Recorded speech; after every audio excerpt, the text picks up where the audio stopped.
Andy, Ian, has suggested she'd establish an international commission led by and for Scottish people to learn lessons from where the cause of social justice has beaten a divisive nationalism. My goodness.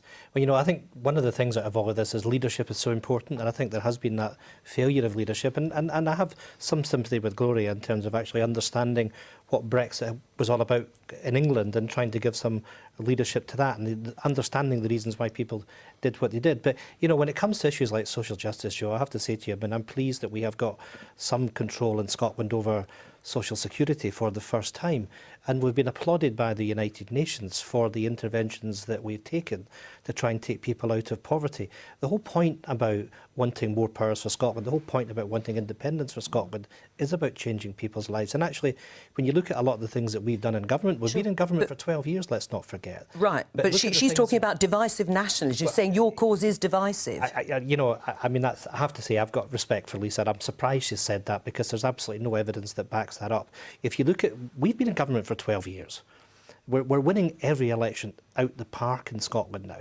And part of the reason is because we have delivered on the aspirations for people, whether it's on free tuition, whether it's about free personal care. And judging your record, we should do in more detail. But just broadly, do you reject this idea at all that the politics you offer is divisive? I do. And let me answer that specifically. Let me say also, actually, a lot of the things that we've done, oddly enough, the Labour Party actually copied in their manifesto.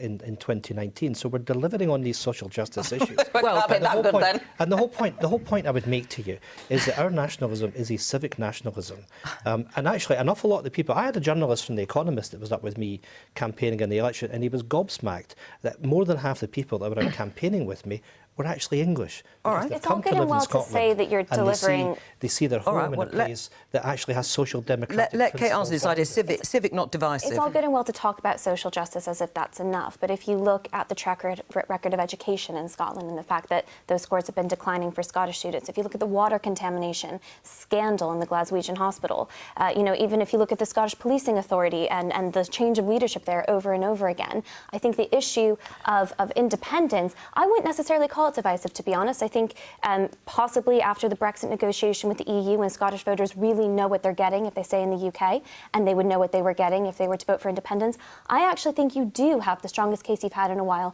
for a second vote. However, the divisive part of this is that there's so much focus on independence that crucial things like education and healthcare and policing have been overlooked under the SNP governance. And that's key, Anne, because you can talk about social justice all you want, and I think this actually speaks to the win in the Conservative Party and the issue with the Labour Party. The talk is not enough. You know, being socially minded is not enough. You have to deliver on those policies, and people can feel it in their communities.